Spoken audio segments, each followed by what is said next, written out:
Okay, so the last section in chapter 3 that we're going to cover is 3.7. And 3.7 is all about absolute value. So even though chapter 3 is all about inequalities, we have to make sure we understand absolute value equations first.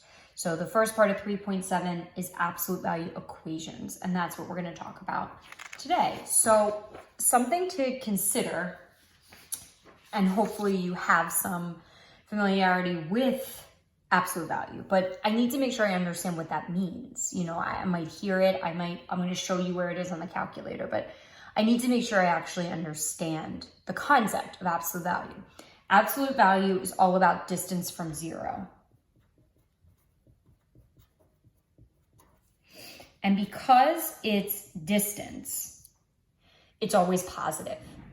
So it doesn't matter if I'm 2 to the right of 0 or 2 to the left of 0, I'm 2 away from 0.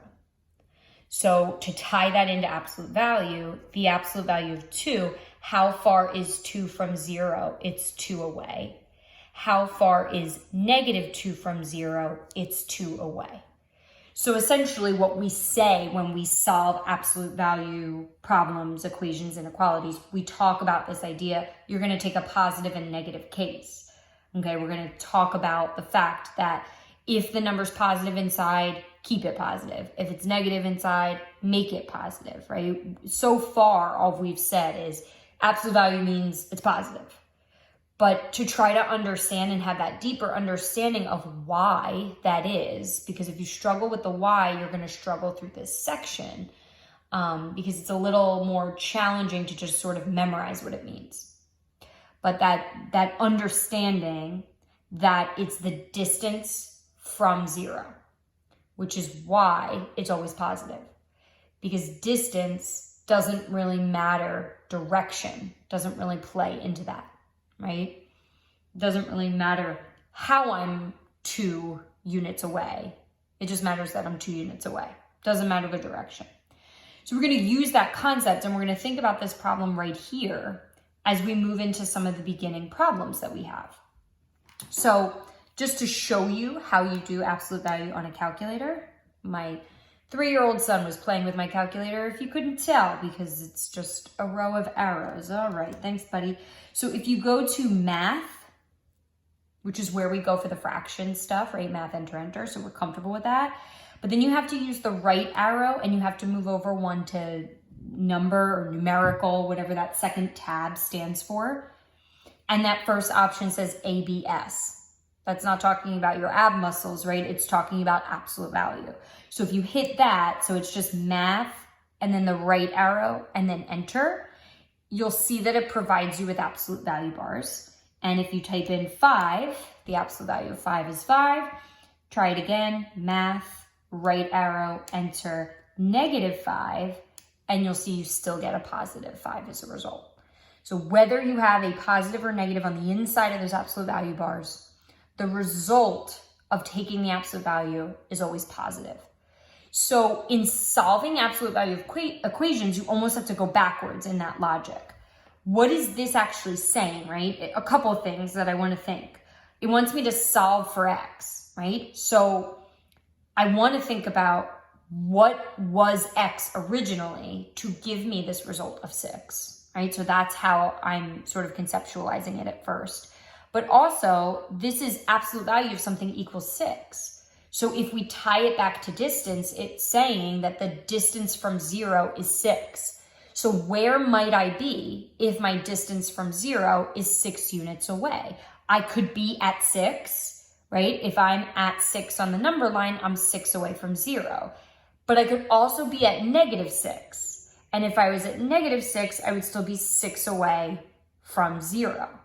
So 2 ways, again, to kind of conceptualize it. What was x that when I took the absolute value, I got +6 as my answer?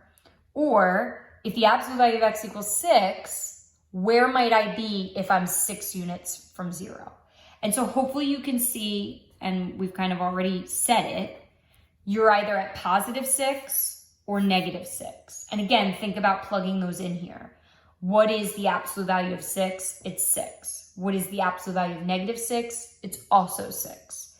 So what you have to start to realize with your absolute value equations is that most of the time, and again, this isn't 100% true, and you're going to see that in a second, but most of the time, you're looking for 2 answers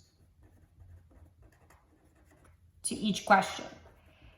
So each problem is most likely going to have 2 answers. So what do you think happens come quiz and test time on a topic like absolute value? There are students that aren't paying enough attention. They're not thinking about the concept of absolute value, and they have one answer for everything. It's kind of like the whole solve and graph argument. If you've only got one answer and there's supposed to be 2, you're at 50%. You've done half of the work as somebody else who has 2 answers for every problem. So you need to make sure you're paying attention. And it's not going to say that on the top of the quiz. Make sure you have 2 answers to this one. That's what we're assessing you on. Do you understand what absolute value means, right? So I threw a couple of interesting ones in here for you. So if you look at number 2, right, this is as easy as it's going to get. There might not even be one that simple in your quiz. When you look at number 2, it says absolute value of x equals -8. So again, think about what that means. What was x that when I took the absolute value of it, I got -8? Wait a second. How did I take the absolute value and get -8? That's not possible. So there is no solution. If my absolute value, as long as that absolute value is isolated, and we'll talk about that in a little bit, if my absolute value equals a negative, that's impossible. There's no way, there's no number. And if you say, well, what if you plugged in 8? Okay, plug in 8, right? I know how to do this. Math, right arrow, 8. Do I get -8 as a result? No. Oh, well, maybe it's if I plug in -8. No, absolute value means make it positive. So how would I have gotten a -8 as a result? It also represents distance from 0. How could I be -8 from 0? That doesn't make sense. Distance is a positive value. So there is no solution if your absolute value, as long as it's isolated, equals a negative. So that's sort of a special case. That's one time where you obviously won't have 2 answers. And another time when you won't have 2 answers is if your absolute value isolated equals 0. Because what is this saying? Think about it. My distance from 0 is 0. So where am I? I'm at 0. And I can't have a positive or negative 0. There's no such thing. So I only get the one solution. So those are the 2 kind of interesting cases. So again, just to recap, if your absolute value is isolated and equals a negative, then there's no solution that would fit. There's no value that could produce that. And if your absolute value isolated equals 0, then you are 0 away from 0. So you're at 0, which doesn't have a positive and negative case. I'm going to amp it up a little bit, and I'm going to start to put stuff inside with x. Pretty easy peasy though. Just like before, how you set it equal to 6 and -6, you're going to set it equal to 9 and -9. What this is saying is x plus 5 is 9 away. So what that means is it could be a positive 9 or it could be a -9. So you have to split it up into the 2 situations. Again, if you don't do that, you're not going to get 2 answers when you should. And now you're solving these individual tiny equations. And here's what I want you to make sure you realize, which is super important. If you don't make the 2 versions, you are most likely going to solve this first one and then say the next one is just the opposite of that. So what students will often do is they will say, my answers are 4 and -4. Because all they do is they basically remove the bars, pretend they're not even there. They get an answer, and then they also just take the negative version of that answer. Because that's what you did in the really, really simple example. The answer was 6 and -6. It's only going to be that simple if x is completely alone inside those absolute value bars. If there's anything else going on in the bars, you're going to get 2 very different values, okay? Not values that are just 4 and -4. So you want to be very cautious that you're paying attention to actually set up a positive and negative case equation and solving them independent of each other. You can't just solve one and put the negative version of that number. Students who do that, it's very much like the students who only take the positive case, because you're not showing any work for that second answer and it's also wrong. So it's pretty much like you're at 50%. So you want to be very cautious of that. I have 2 more for you that are sort of interesting ones, and I'll show you why in a minute. And then I have 2 to end on that are really cool as well. Okay. Or maybe 8's the only cool one. I can't even remember. So if you notice with 5 and 6 and 7, not really with all 4, but this one's kind of special on its own. But with the rest of these, what you'll hopefully notice is that the absolute value bar part is not isolated. I've been saying that for 11 minutes now. I don't know if you've been hearing that. Hopefully you have.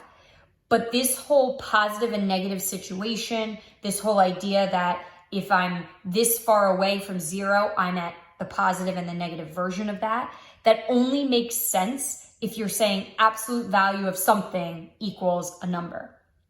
So what I mean by that is you can't say, oh, well, you're 8 away from 0.